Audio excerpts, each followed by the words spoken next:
Good night, good night. Welcome to another powerful Kingdom School of Empowered Living. This, of course, being Independence Month, we are very happy to talk about nation building and the role that activism has played in nation building and will continue to play in nation building. My name is Richard Pinder Jr., along with Pastor Kurt Stavel. We have a very special guest, Mr. Cassius Stewart, who's going to be talking with us about nation building and activism. So we hope you tune in and we hope that you're blessed by this topic. Gentlemen, good evening. How are you guys doing? Good evening. It's great, man. Really good to be here today. Great, It's so great to be here with you guys, and hopefully we have some good information to share. Yes. So we want to jump right into this topic because, of course, as I said, July being, of course, independence. Absolutely. Our country is growing. It's continuing to develop. And today we wanted to talk about activism. And we wanted to talk about what role does that play in nation building. And we have a root scripture that we'll talk about later throughout this, but Absolutely. we want to talk a little bit about Cassius' background about activism and the people power. And so how does that contribute to nation building? Well, every citizen has a right and a role to play in building their nation. Yes. Standing up for what they believe is right. And, every nation is built upon some core principles. And when governments come and they stray away from those core principles, then it is the right for the citizen to say, hey, listen, you got to get back in line. And that's where activism comes in, whether it's mismanagement of funds, whether it's abusing the liberties, and also trying to make sure that they perhaps get into corruption. It is the right or the responsibility of the citizens to make sure keep governments back in line. And so when you see how governments are formed from 1778, when the Boston Tea Party was happening, because of course, there was no representation without taxation without representation. The activism came up, and because of that, became the birth of a new nation called the United States of America. Yeah. And then, simultaneously, you can go into South Africa at that time when the Indians were fighting against the British. They were passing legislation saying that Indians weren't allowed to get married, and so they fought up and they fought against. This is even before the Nelson Mandela. This is when Gandhi was in India. And as you go around the world, you can see these little movements of activism, and how at the end result came a great nation or the birth of a nation. And so we can go to South Africa when we had the apartheid. You had Nelson Mandela and those fighting against the wrong and injustice of trying to treat one human being less than the other. And so activism plays a very, very critical role in really straightening up nations. Mm-hmm. And so you can, as we move around the world, you can go into the Selma March on Selma with the blacks in America and how they fought against the injustice of what was going on in America. Right. And then you could just ride all the way back home to the Bahamas. We had activism through the Burma Road riot. You remember the Burma Road riot? And a lot of people think that Burma Road was an actual road in the Bahamas. It was really marked after Burma. There was a riot in Burma because people weren't being paid the same thing that the white people were being paid. We were having the same problems here. And so the activism came up where we had the Burma Road riot and so on, and people wanted fair pay for their work. And so all across the world, we have these spouts of activism. At the end result, though, it is designed to invoke a response so that we can do better. That's a very good point. When we think about activism, I want to talk a little bit about you. Where did your desire come from? As you talked about all around the world, something must have sparked an interest in you somewhere along the line. There was a young kid, somewhere along the line, something must have sparked and you said, listen, I want to get involved in that. Tell us a little bit about you and your history and how that came about. Wow. Where did it happen? I was minding my own business. Right. I was minding my own business, making my money, and I got a call from the Ministry of Youth saying that they wanted me to be a part of. I was nominated most distinguished youth in New Providence, and from that came the Caribbean Youth Summit, where they had Caribbean young people from all over the Caribbean come to the Bahamas, and we created documents to be able to try to, create a better Caribbean for future generations. And I was the first young Bahamian to speak in the first youth parliament. Mm-hmm. And then after I finished speaking, the people said, listen, we need you to go with us tomorrow to Barbados. Mm-hmm. They took me to Barbados the next day, and then I was made a CARICOM youth ambassador. Right. So I had to represent the Bahamas in the United Nations. So I sat in the General Assembly on several occasions. I had an opportunity to go around the world to fight for non-governmental organization and participation in NGOs, deal with female genital mutilation, deal with poverty among women and poverty alleviation all around the world. And one of the issues, one of the things I found that as I go and I come home, I saw there's a lot of problems home. And I would go to the United Nations, I'd go to Jamaica, I would go to The Hague, I would go all over the world. And sitting in the I remember we formed an activism group at the United Nations. My first political activism group was at the UN, because the UN was trying to block the NGOs from getting into the main session. And so we formed a human chain. Wow. And we almost got arrested in the United Nations. And it was a very interesting time. Yeah. And I said to myself, oh Lord, what are I doing here? Right. But then you come home and then you see all of the issues that you have. And then something said to me, it's time to stay home and fix the problems you face. Right. And so that was the whole, I guess, mushroom for me to try to get into the Bahamas. And how do we make ourselves great? How do we fix the problems we were facing? And I remember sitting with Sir Lyndon Pinland before he died on this very same issue. And he's like, why don't you just assimilate? And I said, but, sometimes a generation doesn't see the same things you see. Mm-hmm. And we see that we want it better. We know that you're going along this path, but we don't see that path for our future. Right. And, he said, that's a good point, but you could be successful, but you got to be willing to pay the price. And so, the price has been paid now. I've been paying that price for a long time now. But for me, though, it's about making sure that we do the right thing. Yeah. I don't want us to get comfortable in the Bahamas by comparing ourselves to what the other Caribbean islands are doing. Aesthetically, the Bahamas is the best. You can't find another country look as good as the Bahamas. Right. There's no island in the Caribbean that has $3 billion projects on one island. We have it. But where we could be, see, we judge ourselves based upon where we could be, not based on what others are doing. And so we get comfortable when we're looking at ourselves against Jamaica or Barbados and so on. Oh, we're doing good. No, but the Bahamas could be much further. Right. When you look at the quality of life of our people, you look at where we are on the crime level, you look at how we have high levels of unemployment in different sections of us, particularly in young women and young girls. Mm-hmm. How do we fix those problems? And so for me, activism is the role that political leaders play to really get governments to move in the right direction. Mm-hmm. Now, I've never sat in Parliament. But I got a lot of things done.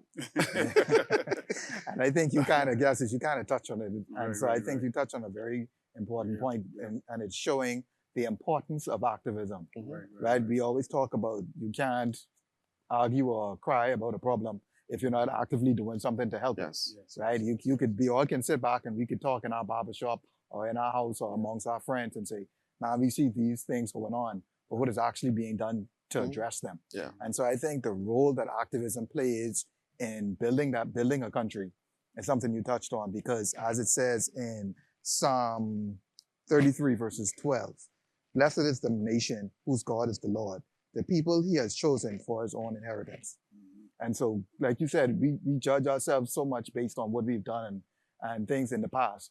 But what are we actually doing to move forward? Yeah. Because we have so many generations coming up behind us. Mm-hmm. So what are we leaving for them? What are we doing to show them that this country is yours and you can have a part to play in it? Because there's so much room for improvement. The problem with, we've created a society that most of the people are controlled because they have no resources. Yeah. So the central bank governor would say that out of 90% of all bank accounts in the Bahamas got less than $300 in it, right? Mm-hmm. That being said, most of the people you see walking around don't have much money. Right. And so for them to go and fight against a government who has the control, or I'm not going to give you this contract, I'm not going to give you this, I need you to be quiet, then you kind of almost control the population into what you want. Mm-hmm. And that's the scary thing, because what happens is that when a government is left uncontrolled or unguarded, that's when corruption sets in. Right. And so, one of the gods that we have is that the nation whose God is the Lord. Now, most people they may say believe in God, but they don't believe in God to the point where they listen to him to follow his precepts. And so the challenge is that we have to begin to empower people so that if they speak up, the government don't control them. But the problem is majority of the people in the country are controlled. And so this is why people talk around the water cooler, they talk in the kitchen, they're in the barber shop. but they ain't got no data talk. They ain't got no data talk because if the government had them, Right. they finish. Right. Yeah. That is a scary thing. Yeah. You see, there's something called atrophy. Atrophy is if you go into space and you don't work your muscles, you develop atrophy. You become lazy because the muscles don't have no friction. Right. We don't develop atrophy on Earth because gravity is constantly pulling down on us. If a government does not have any friction, they develop atrophy. They become lazy, they become lackadaisical, and corruption encroach them. Yeah. This is why it's important for you to always have that buffer, that guard. I always tell people, like, leaders don't want to be challenged. Leaders don't want. I said the best thing for a leader to do is always to be challenged. Because I you agree always with on that. your P's and Right. Q's. Yeah. If somebody always checking you, then you know that you always got to walk the straight and narrow. Yeah. Yeah. But if we leave you to your own devices, Right. I'm sure you know what the Bible says. The heart of man is deceitfully evil from when? From young. Yeah. We going left for a long time. Absolutely. Yes. And this is why activism is critical when you're building a nation, because you always need people to be on the P's and Q's. Now, the leader may say that, oh, I'm good now, but next week something may come, a temptation may hit him, someone may offer him a bribe, but he knows that Kush is right there to make Right. sure, check him. He ain't gonna do that. So activism is really keeping someone on their P's and Q's. Precisely. But when we look at what the scripture says, right, we go back to when he talked about in Psalm 33. But in verse 5 it says, God says, I love righteousness and justice. To me, a good activist is someone who's always standing up for righteousness and justice. God says, that's what I love. In fact, he goes on, he says in Isaiah chapter 1, verse 17, learn to do right, seek justice, defend the oppressed, take up the cause of the fatherless, plead for the case of the widow. It appears to me, Cassius, that the majority of people are like sheep. And that there must be someone who rises up. So if you think about it in the case of Moses, I think it's in Exodus chapter 33, I think it is, God begins to speak to Moses to a burning bush. In other words, for an activist, there must always be something that ignites them, like a fire. Yeah. So what God uses really is a fire. This bush, the seemingly supposed to be on fire, but it's not burning. And so Moses takes a look at it. And God says to him, Moses, I've heard the cry of my people. I've seen their oppression, in other words. He says, now is the time for you to go and deliver my people. Here was Moses, who had, at age 40, begun to take up the role of an activist. But he takes it up in the wrong season. And in the wrong way, I should say. So God develops him for 40 years in the backside of the desert as a shepherd to rule over sheep. And then he calls him to step forward. He energizes us. He gives him first of all, the ability to believe, because just like Moses, just like many activists, in the beginning, you don't see your potential inside of you. So the first thing he says is, Lord, my mouth, I can't speak.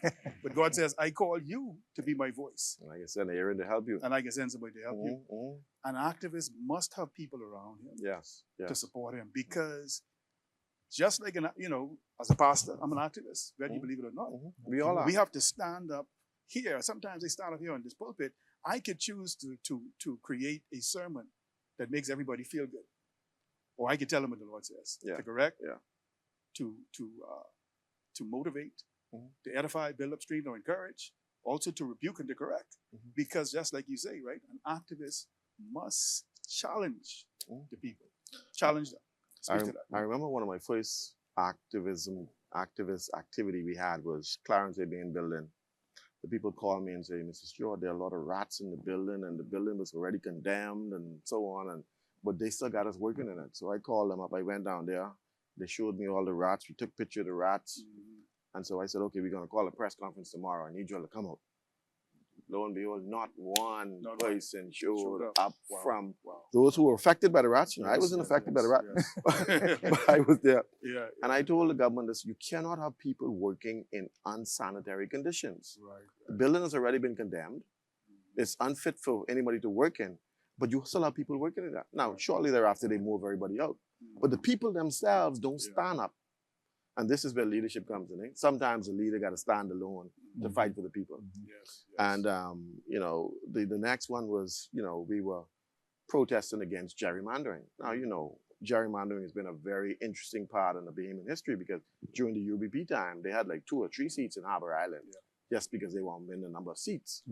And so, the PLP came and said, we want to change that. And, 25 years, they never changed it. The FNM came and said, we want to change that. And they never changed it. And we said, listen, at some point, somebody got to say something about this. Yes. So that was the reason why we went into the House of Assembly and handcuffed ourselves to the mace to stop the proceedings of the House and said, listen, everybody who sat in these chairs said they're going to stop gerrymandering and stop this evil. But nobody wants to do it. Correct.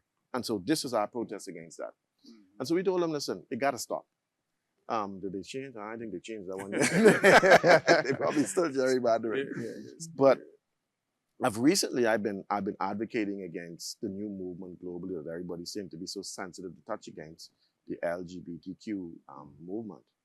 And a lot of people I know that people will say, don't be quiet, don't say nothing. No, they're very powerful. And then the Lord tell me, but they can touch you. I said, listen, first of all, they can't take my children because they belong to God. They can't take my house because I own that. God owned that too. Yes. So I can speak. Now, I decided to speak because I realized what true north is. I realized what the foundation of the Bahamas is. God lives in the Bahamas. Yes. So I start based on that principle. So every time I spoke, I said, listen, God lives in the Bahamas. And we will not become the seat of Satan. Yes. No, that was my premise. And so those who want to bring this lifestyle into the Bahamas, that ain't gonna happen. Same-sex marriage, it ain't gonna happen. It ain't gonna happen in the Bahamas. And I was adamant about that. I told the government, if y'all got a problem with that, y'all take it up with whoever, but that ain't gonna happen whilst I'm living in the Bahamas. And then, the U.S. Embassy decided that they're gonna host the last year LGBTQ month, hosted by the United States government. And they want to fly the flag all over. And I took exception to that. I said, first of all, this is my country. I live in the Bahamas. That flag don't represent nothing we believe. So I sent a letter to the U.S. Congress, to the Speaker of the House at the time. I told him, I said, listen, we do not believe in that, and we want this flag down. We don't appreciate the United States government flying a flag that we don't believe in. Now, the next speaker came in and they banned flying the LGBT flag at all embassies around the world. Wow. Because you stand up. Yes. And so you believe that sometimes people aren't listening, but they are listening. And so for us as a people, we got to fight for what we believe. Scripture says, do not remove an ancient boundary stone. You know what that means? The philosophy, the mindset, the morals, everything we believe that we were brought up, the thing that our grandparents ingrained in us. Yes. Family values, man and a woman, understanding what it is to build a nation. We got to fight for that. And so what I'm proud of is now, most of the people I see now are willing to now fight and stand up and speak against the wrong. At first, everybody was afraid. Yes. Now, you can't make that in the Bahamas. Yeah. In the Caribbean, nowhere in the Caribbean. Because I tell them people in the Caribbean, listen, if y'all don't fight for your country, these people get taken. Yeah. Particularly your children. And so as a nation, though, the only thing we have our responsibility is to make sure that we can nurture the next generation. Because in 20 years, 30 years, most of us will be off the scene. But we'll be judged by the quality of investment in our children. What are we leaving them? And that's what God is going to judge us for. Because we have to make sure that they receive the same impart wisdom, knowledge, and moral standing that we have. Now, you bring up a very good point as you were speaking just now. In one of your first activism with our government buildings. The rats. Right. And so my thing about that is, a lot of times when you're an activist, sometimes you talk about it even as a Bible reference where you feel alone. Yeah. And you feel like, am I really making a difference? And so there are a lot of challenges when it comes to activism. And Pastor Kirsch mentioned it earlier, where you have to have your own personal motivation sometimes, because you may feel alone at times, right? But what has that challenge done for you? Just from that same example where the persons didn't show up the next day to the press conference, even though they asked you to come address the matter.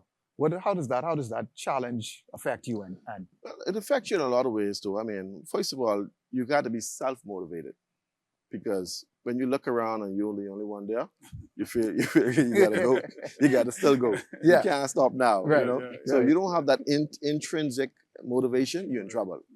And so, but the point is that you got to stay focused. I mean, when you become an activist or when you stand up for right, always remember, for every action there's an equal and opposite reaction.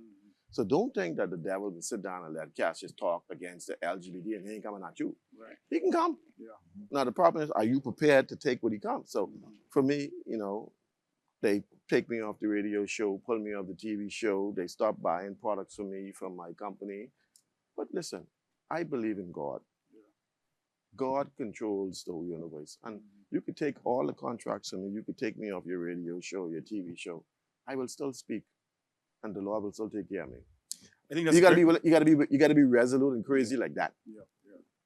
I think that's a very important point, And I think about activism, you have to be able to stand strong in your own strength, but you also have to make sure that it's not political. You see? So it's a conviction. So I know, let me give you a case in point. I remember some years ago, there's a particular pastor that used to speak out all the time against the government, right? What the government was doing.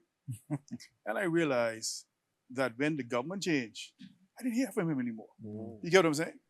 And I wondered, I said, wow, this fellow went quiet. I mean, it wasn't as though the next government that came in, the next one that came in was perfect.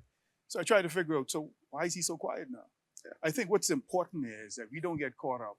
And in the Bahamas, unfortunately, people say that they're an activist, but they're political. Yeah. You see what I'm saying? And we have to be able to draw the line between, am I standing up for righteousness, justice, and peace, or am I standing up for politics? And we have to take the politics, I believe, out of it, because what happens is, at the end of the day, the genuineness of being motivated, I believe, by the heart of God. Because we've got to stand up, not for our party, but we got to stand up what we believe as an individual. What do you think about that? Hence, my book I'm working on called When the Freedom Fighters Become the Slave Masters. You understand? And so, you're there fighting for the freedom, the liberation, but when you get in power, you'll be doing the very same thing that you fought against.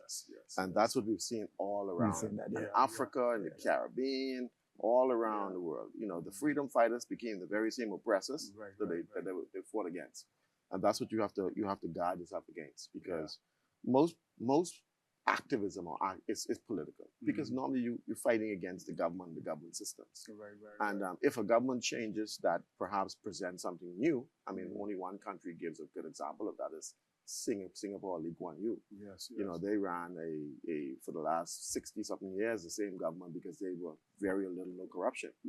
And they put systems in place to make sure that their ministers they're not corrupt. And so, but elsewhere, when you look at Africa, when you look at the Caribbean, it seems as if every time we get rid of one person because this government was thieving, we put the next one, and the next one started to thief. And so, it speaks to the moral fabric of the people. And that's where we got to build better people. Social engineering that comes through the church, civil society. We got to build better people. We got to make sure that we reach into what the Japanese do, go into the primary school from grade 1 to grade 4. They don't teach education, they teach morals and societal connect. They don't grade you, they teach you how to be respectful to society, respectful to your elders. And then when you reach from 4 to 12, then they begin to grade you. But they ingrain them to show respect for human life, for people, for the parents. They call it filial piety, where you respect your elders. But in our society, we don't do that. We have to reach the young people and teach them morals, so that when it's time for them to grow up, they understand the true north. They understand moral compasses. It's called, when you understand what the village concept of that in this village, this is what we believe and what we don't believe. But we haven't learned that, because what happened is that after your grandparents sold it to you, it somehow slipped down the generations, that this generation don't have an appreciation for this norm that we grew up under. And that's why we got to remind them. And I think that's why you bring up a very good point, and that's something we wanted to talk about for the next few minutes here. Young people, and making sure that we pass this on, right? Because a lot of times what we see now, Cass, is I know you probably could speak to this too, being someone who's kind of on the front line with it. But a lot of young persons, and when we say young persons, we mean millennials, Gen Z, they don't understand, they don't have an appreciation for the struggle of how our nation, the Bahamas, was built, and the things that had to be in the fight, the sacrifice that had to be made. And then, of course, they can't appreciate now that if we don't do certain things now, if we don't take a stand on certain things now, how it will affect them going forward. And so getting our young persons to play a part in activism, how important is that? And what have you seen in terms of our young people and what we can do to encourage them? It reminds me of a scripture that Jesus said, you scribes, you all stand in the door of the kingdom. You all ain't getting, and you all ain't want nobody else to go in. In other words, you all reach the top. You all ain't reaching down to the next generation to pull Right, them exactly. up. You all ain't pulling up. And so I remember having a conversation with other folks, and he said, you know, where did we go wrong? And I said, because you all didn't reach down to the next generation. You got to, it is our responsibility. Life has 3 stages. Dependent, that's when you're born, then you're independent, and then you're interdependent. And interdependency is when you're reaching down to the next generation and pouring into the next generation the value system that we believe. But what happened is that the value system has been corroded and distorted, that there is no system to pour down. Lee Kuan Yew said something to a gentleman. He asked, why is Singapore so successful and India is not? He said that because in Singapore, we speak the same language. In India, you get multiple languages. In other words, when the leader speaks, only 30% of the country understand what he's saying anyway. But you use that in terms of the moral language. If all of us speak in the moral language and passing that on, we will be a successful nation. But the moral language is now decoded into so many different things. What is moral? How does the school system want to define the family? Because America wanted to redefine the family, we got to redefine our family. Our message got to be singular. And if our message is singular, then the whole body is full of what? Light. That's the problem, because the message is not singular anymore. And so this is where civil society, churches comes in, and so we have to begin to pass the message on using the school system, which is perhaps the biggest incubator of young people at any given time. The message. It's all about psychological, Miles used to call it brainwashing, washing your brain. In other words, getting the message of what we believe to the next generation. We failed because we are not passing that on. We figure we got to copy this one and copy what America's doing. We got to remove corporal punishment. We got to remove this one. We can't do this tomorrow, and so on. And so we mimic a society that is failing, and then we find ourselves failing, and then we ask why. We got to keep the parameters on the Bahamas. This is what we believe in. This is how we're going to do it. This is what built us over the last 50 years, and this is what's going to take us for the next 50 years. So what is the message we take to the young people? What's the message you think is going to be necessary as an activist? What message should we be sharing with them? I think part of the message of the Bahamas is that a lot of young people don't know where they fit in. We don't know where we fit into this whole scheme of things. Not only young people, I mean, people our age, some of us don't even know where we fit in. I mean, what role do we play? You know, and so if you want to be a part of the building block, you got to know that you're actually building. You know, is there a dream called the Bahamas? How do we fit in? Is there a Bahamian dream? And so we don't know where we fit in. A lot of people just drifting through. We find ourselves stumped with bills. We find ourselves confused. We don't know where we're going. We find ourselves in a chaotic state. The problem is that the leadership has not articulated a vision for the Bahamas. And so in your home, if you tell your family, listen, in 5 years, this is going to be in 6 years, 6 years, and 7 years, this is how we're going to build the family. Everybody buys into that, so everybody knows what they're working towards. In the Bahamas, there is no dream. We live on a 5-year contract every year. We live on a 5-year contract, and that 5-year contract is distorted because it changes based upon the tide. The trouble is, when you look at the success of the Chinese society, this Chinese society has been very successful from Mao to now. They had a continuity of government, but a continuity of vision. And so China could show you a 70-year plan. And that includes developing the middle class and developing the rich. This is why when you borrow money from China, they say, okay, if you want to borrow my money, you got to borrow my labor too.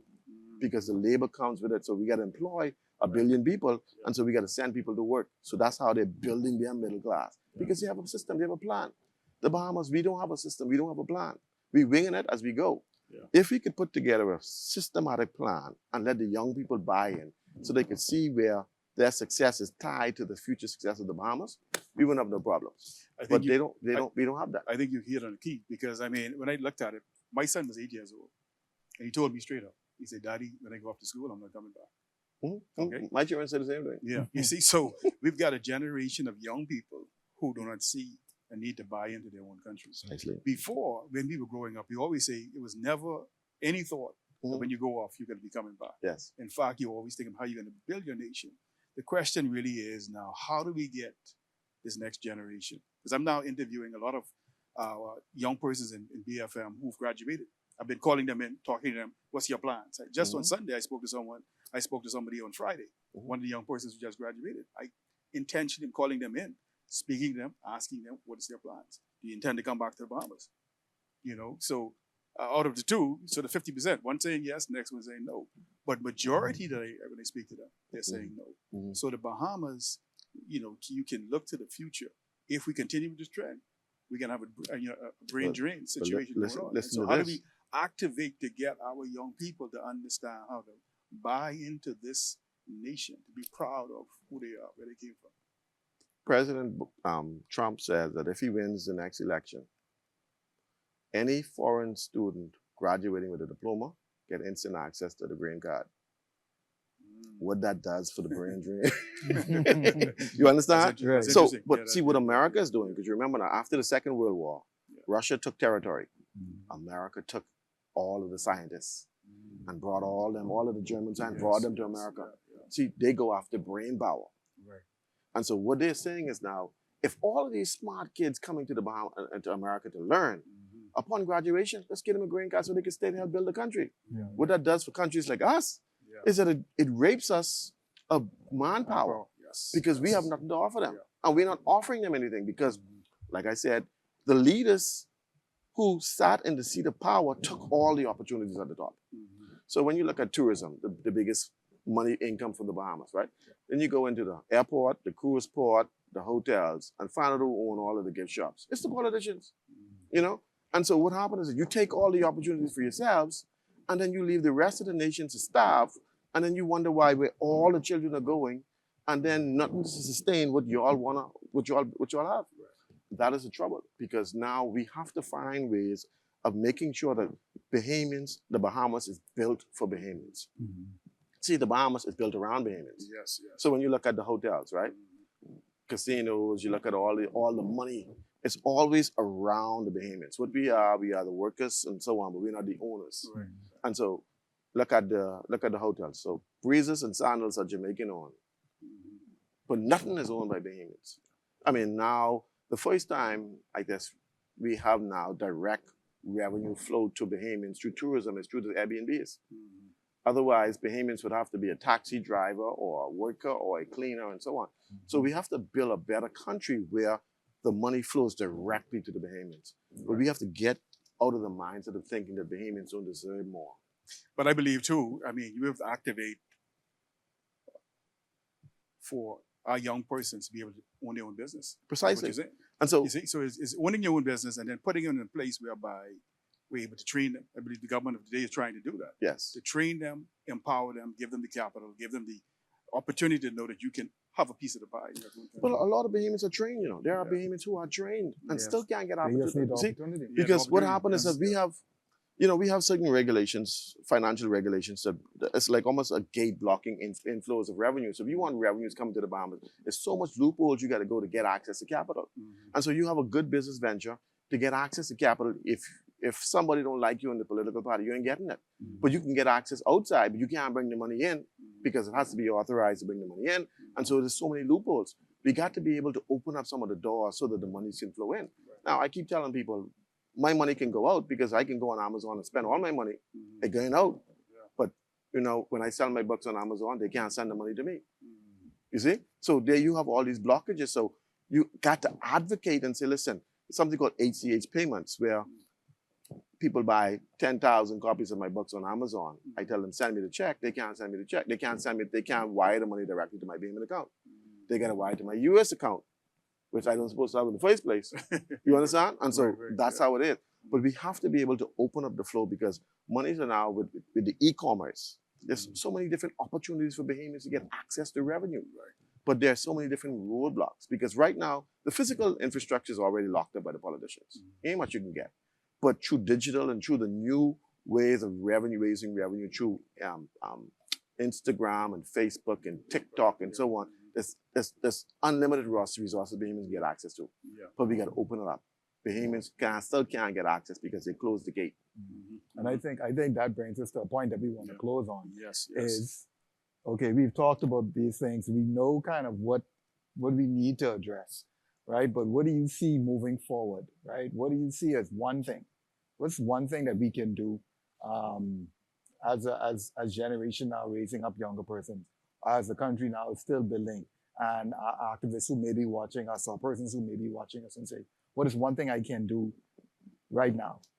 You know, what we can do is we can begin to, on a singular level, encourage our children, invest in our children as a family, so that we can begin to empower them to prepare for the future. On a national level, though, we got to begin to speak the same message, the message of a vision of excellence.